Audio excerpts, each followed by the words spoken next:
Kayo po, Madam. But, Negosyante po kayo, Madam Sponsor. But it Would you do doesn't that? solve the legal problem of Masumi. I'm not talking about Madam Sponsor. I'm not talking about the legal problem. But in the end, you have to be legally correct.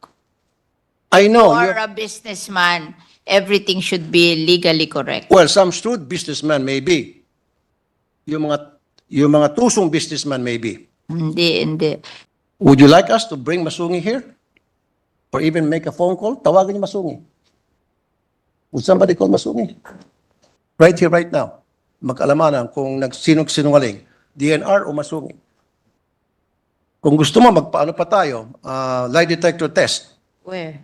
polygraph test, para malaman kung sino sinungaling. President, dear colleagues, at this juncture, I'm ready to defend the proposed 2025 budget of the Department of Environment and Natural Resources and its attached agency. The department's contingent, led by Secretary Tony Yulo Loizaga, is here with us in the plenary. Based on the committee report of our Committee on Finance, the total proposed 2025 new appropriations for DNR and attached agencies amount to 26,376,246,000 pesos. Allocated as follows: DNR OSEC 19,316,643.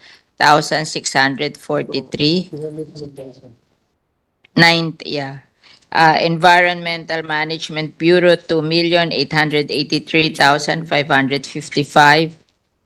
Mines and Geosciences Bureau 1,715,845,000.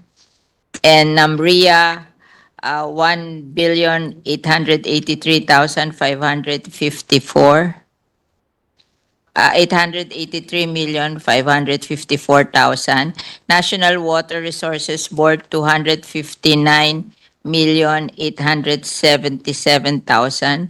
Palawan Council for Sustainable Development 117,639,000. And the government corporations attached to DNR, LUA is 29,550,000. MWAS is 169,583,000 for a total of 376,246,000. We are hopeful that the proposed budget, once approved, will be efficiently utilized towards the conservation, management, development, and proper use of the country's environment and natural resources, which constitute the primary responsibility of DNR, and to fulfill the constitutional duty of the state to protect and advance the right of the people to a balanced and healthful ecology. Thank you very much.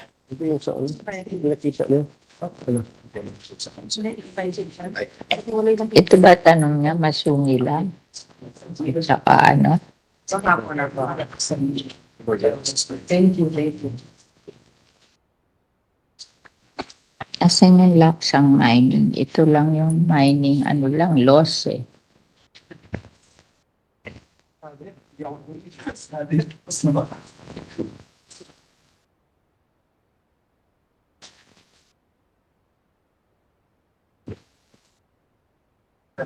Is that it, the distinguished sponsor?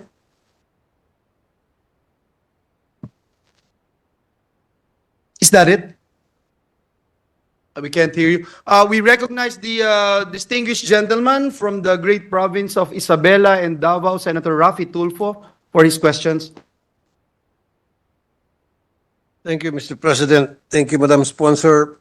Before my interpellation, please direct your site dito po sa slides na papakita ko, and there you go. May I ask the good sponsor, sino po yung sa picture dalawa ng binilugan? By the way, the picture is courtesy of Philippine Star. Paki-explain lang po kung sino po yung dalawang nabilugan doon sa picture, at kasama po sa picture taking na yan yung si Secretary. Ano Secretary? Secretary Loizaga. Pwede ba paki-zoom? Maybe Secretary Luizaga could identify those two people na nakasama sa picture na nabilugan.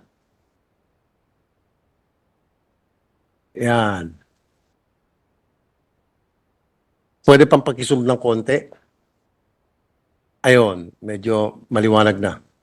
Isang girl, isang guy. Hindi, no, both female, sorry, both female. Sorry, both female, excuse me. Both female.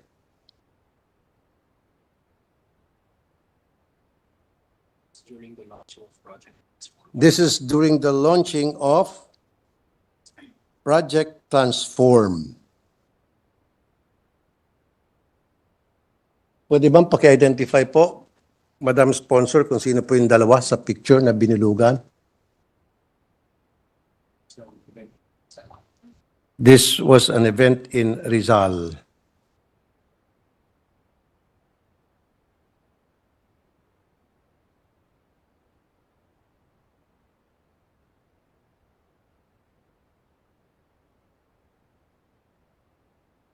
Si Governor Inales.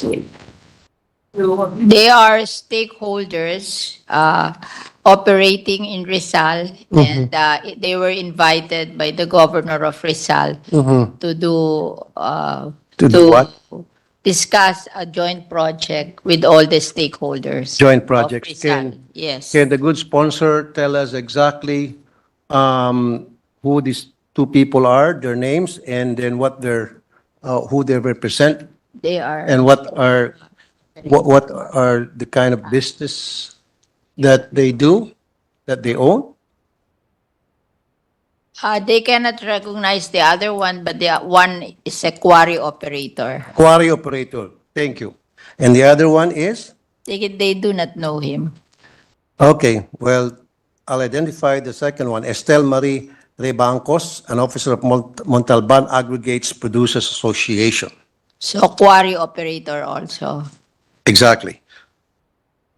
In 2022, DNR ordered the suspension of the quarrying permits of the large-scale companies allegedly encroaching on the Masungi Geo Reserve in Rizal, including the Rapid City Realty and Development Corporation, Kim Song Limestone Incorporated, and Quarry Rock Group Incorporated, owned by Angelita Lee, who happens to be in the picture. Sinuspindi po ng DNR ang quarrying permit ng mga nito, and yet, inibitahan sila diyan sa Project Transform. So out of delicadeza, bakit po sila nandyan? Ba't sila naimbitahan? As I mentioned, they were invited by the governor of Rizal, stakeholders of in Rizal. Hindi ang nag-imbita sa kanila DNR. Yes, di po ba dapat bilang secretary ng DNR, tinatanong niya, karapatan niya itanong kung sino-sino ang magdadalo sa isang pagtitipon? But they canceled. You canceled. Inside. That's a DNR event, actually. Inside. So, ang DNR must have the call kung sinong imbitahan at sinong hindi. Hindi naman event yan ng governor eh. Event po yan ng DNR. So, ang DNR dapat ang gumagawa ng guest list. Hindi po si governor. Kahit na halimbawa inibitahan ni governor, pero pwede naman tablahin ni DNR secretary. Sabihin, I don't want that two persons invited because may mga problema sila. Nasuspindi namin yung kanilang mga permits. And then I don't want to be mixed with those two individuals. Rapid City company inside the Masungi Reserve was canceled in 2023 because you. it's inside the protected area. Tama po. Italy, who is operating outside, is still operating. Yun nga po, Madam Sponsor, Mr. President. Nagkaroon ng event ang DNR. Now, syempre, ang DNR may control doon sa guest list, doon sa mga taong imbitahan nila o hindi. Okay, sinasabi ng DNR, those two people were invited by the governor. Pero, The governor of Rizal. exactly. Pero sila pa rin may control kung sino ang papupuntahin nila o hindi. Regardless Kasi- kung invited the governor because that's an event of the DNR, that's not an event. My dear Senator, when the governor is inviting people, the DNR cannot stop the governor. No, but That's the reality of life in the Philippines. Like, for me, if I am in Las Piñas and the mayor of Las Piñas will invite people, I cannot say that, look, I don't like these people. You don't do that. No, ma'am. Kasi kung ako po ang nasa sitwasyon dyan at ako po ang secretary ng DNR, ako po ang may call kung sino yung mga guest na papasok. Pwede ko pong harangin yung mga taong ayaw kong papasukin regardless kung yan ay kasama ni governor. Siguro naman may mga PA siya o EA na magsasabi sa kanya, sorry po, Gob, wag muna natin siya isama kasi may problema po yan. The governor cannot do that. Well, I thought... I mean, Nandiyan I'm a po ba yung governor? politician. You don't do that when you're governor. Well, I'm also a politician, but Yeah, I have the right. what's good is that the Rapid City was canceled because it's inside a protected area. I know. Little was not canceled because it's operating outside the protected area. Madam Sponsor, Mr. President, ulitin ko. At sasabihin kong dahilan kung bakit ko pinakita yung picture na yan. Mhm. Nagkaroon ng event ang DNR. Project Transform. Now, before I proceed, nandyan ho ba si Gob? Si Governor Henares? Nandyan po siya? Okay. Exactly. So, bit-bit ni Governor. Pero, if I were the secretary, meron naman sigurong karapatan magsabi, Gob, pwede ba? Wag mo muna natin isama yung dalawa. Magkakaroon tayo ng picture taking at baka magkakaroon ng kulay out of delicadeza kasi may problema yan. Ayaw ko makahalo-bilo mga yan dito. Siguro naman si Governor magsasabi, of course, kasi event nyo ito, gagalangin ko yung request mo. I don't think the governor would say, no, hindi pwede, bisita ko to eh. I don't think the governor would say that. Don't think the governor will say that, but Exactly. in his mind, he cannot say, like, if you're a constituent in the province, you cannot say it directly to your constituent. Oo. So that Kahit means, na gusto niyan sabihin, hindi niya, yes, so that means the governor has a say on environmental regulations. not But if it's- necessarily. Therefore, may karapatan ng DNR na tumanggi kung sino yung mga bisitang ayaw nila papasukin niya sa event nila. Because that was a DNR event.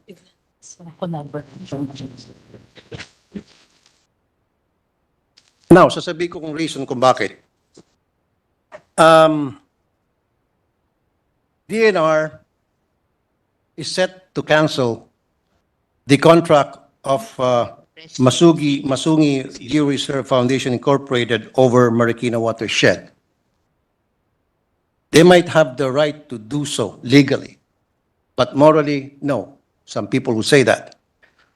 They have the legal right to do it, but it is not in accordance to good practice. Sisibakin nyo yung Masungi and then papasok ng Project Transform na kasama dyan ay itong dalawang mga grupo na sinuspindi ang permit ng DNR. At hindi man lang inibitahan yung mga taga-Masungi sa gathering na yan. No, Little is operating outside Masungi.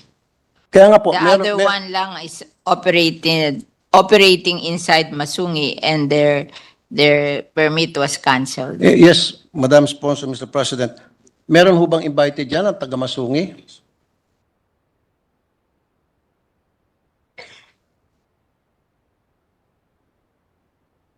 Meron. Kung may invited daw doon taga Masungi. They were invited, ma'am, but they didn't. Bukod sa hindi invited yung Masungi, wala rin pong representative na indigenous tribe leaders and watershed NGOs. They said that this They were not is, as well invited. Ang imbitado lamang yung dalawang personality na binanggit ko na meron pong problema sa DNR, mismo DNR na nag-cancel na kanilang permit in 2022.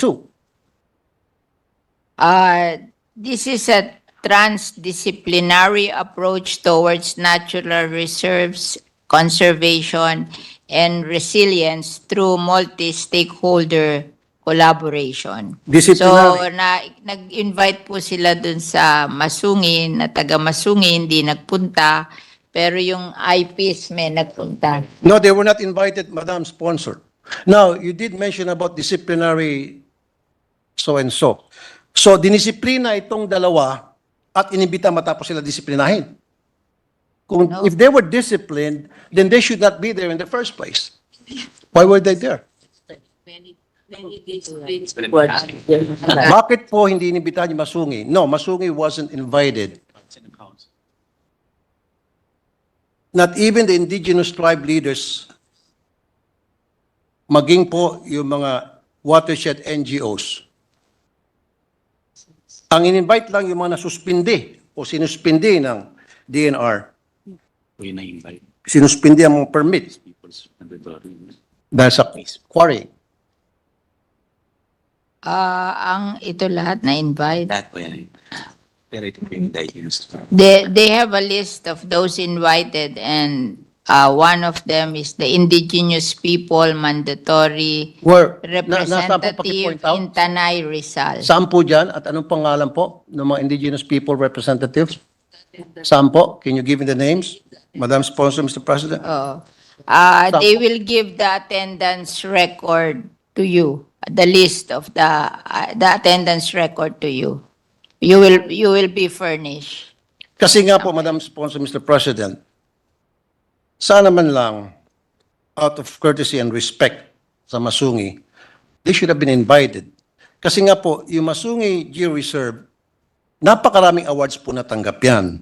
Since 2016, Model for Balanced Man-Nature Interaction, World Conservation Congress 2016. 2018, Special Commendations, Pathfinder Award, Innovations for Conservation, Financing and Resourcing.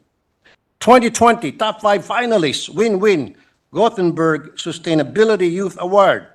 2021, winner Vanity Fair's 2021 Changing Your Mind Travel Awards and Hollywood issue. First place, Water Change Maker Awards 2021 Global Water Partnership. Warriors of the Year, Esquire Man of at his best 2021. Heroes and Mavericks. 2022, United Nations Sustainable Development Goals. Awardee Forbes 30 Under 30 Asia 2022. Winner International Union for Conservation of Nature.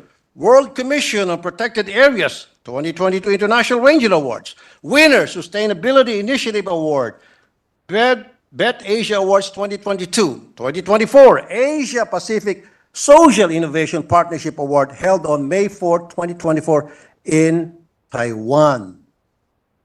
Impeccable record meron po itong Masungi. And yet, ang DNR is set to cancel their contract. Like I said, they might have the legal right to do so. But hindi man lang nila kinonsider itong awards na natanggap na Masungi, therefore, they're more than qualified na But there, the land is a protected area owned by the government. It cannot be given to any private entity. how about a Project Transform? Project Transform would benefit from the knowledge and experience of Masungi already has. Yeah. Kung tutuusin. But they They should cannot have been own the invited. property. I know po, Madam Sponsor, Mr. President. Kasi yung experience ng Masungi, pwede pong magamit ng Project Transform. Mapapakinabangan po ng Project Transform itong experience at itong magandang records ng Masungi. Kayo po, Madam, But, negosyante po kayo, Madam Sponsor. But it Would you do doesn't that? solve the legal problem of Masungi. I'm not talking about, Madam Sponsor, I'm not talking about the legal problem. But in the end, you have to be legally correct. I know. For a businessman, everything should be legally correct. Well, some shrewd businessman may be. Yung mga tusong businessman may be. Hindi. Kasi Pero pag yan hindi daw, puso ang negosyante, based on hindi the na- history of Masungi, they were granted that to build socialized housing during the old times. You have to go back to the history. They did not build socialized housing. They built what do you call this? A resort. And that is not the original intention of the Maisungi Geo Reserve. Oo. So, in fairness to our government officials, they cannot allow something illegal because they will answer for it in the future. So ito pong mga member ng Project Transforms, ito po ay mga violators. So aren't they considered as Oh, illegal? inimbita daw nila, hindi nagpunta.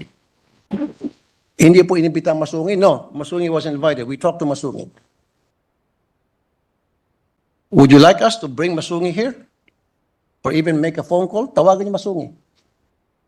Would somebody call Masungi? Right here, right now. Mag-alamanan kung sinungaling, DNR o Masungi. Kung gusto mo, magpaano pa tayo, lie detector test, Where?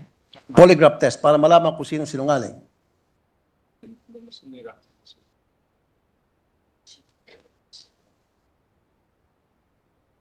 Of the Masungi Rock.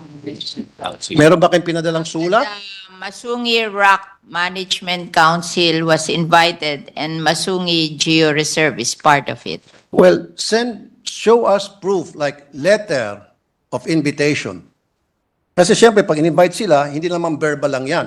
Yan po'y pinapadalan sila ng sulat. Nasaan po yung sulat na they were officially invited, not just verbally? Can you show us? Yeah. Where is it? Right.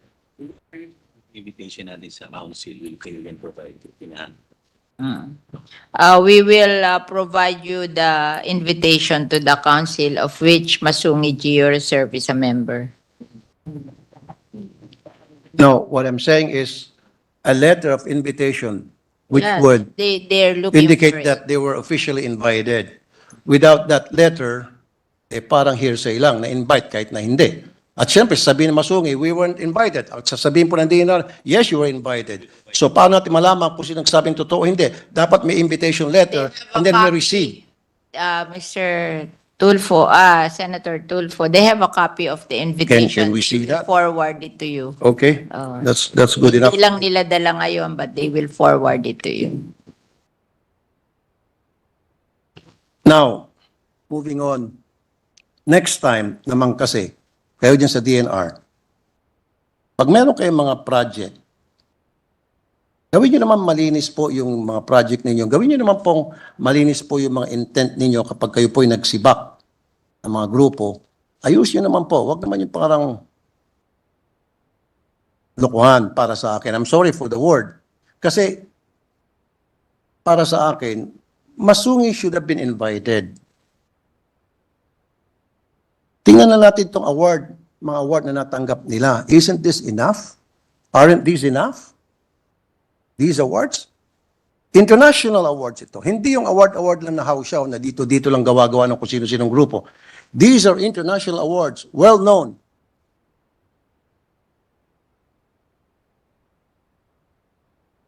Groups.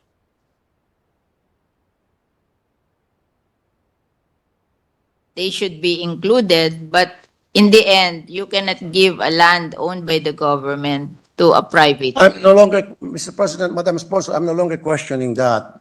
Yeah. Pass na tayo dyan. Ang sa akin lang, yeah, sabi ko nga, they might... They will give you the invitation. It's just that it's not with them now, but they will send you. And then on top of that, babalik ulit tayo na sana hindi nila in-invite yung dalawang sinuspend nila yung permit. Now, sabi nyo kanina, you did mention na yun ay isang gathering ng disciplinary something. Can you repeat again? It's a gathering of disciplinary... Multi-stakeholder collaboration to rehabilitate the area together with LGU. The stakeholders plan and identified projects to be implemented. Na-mention niyo po kanina, Madam Sponsor, Mr. President, yung word disciplinary. Transform. Can you mention that again? Ito, transdisciplinary approach towards natural resources conservation and resilience through multi-stakeholder Exactly. collaboration. Exactly. Dinisiplina nyo itong dalawang kumpanya itong dalawang tao dahil violator sila and yet you invited them.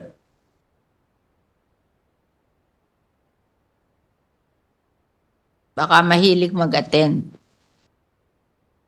I'm sorry, Madam Speaker. Meron kasing mahilig mag-attend. Merong ibang hindi mahilig mag-attend. Ayun, sino po yung mahilig mag-attend? Siguro itong dalawang to mahilig mag-attend. Exactly. Thank you. I rest my case. Now, let's move on. Black sand mining.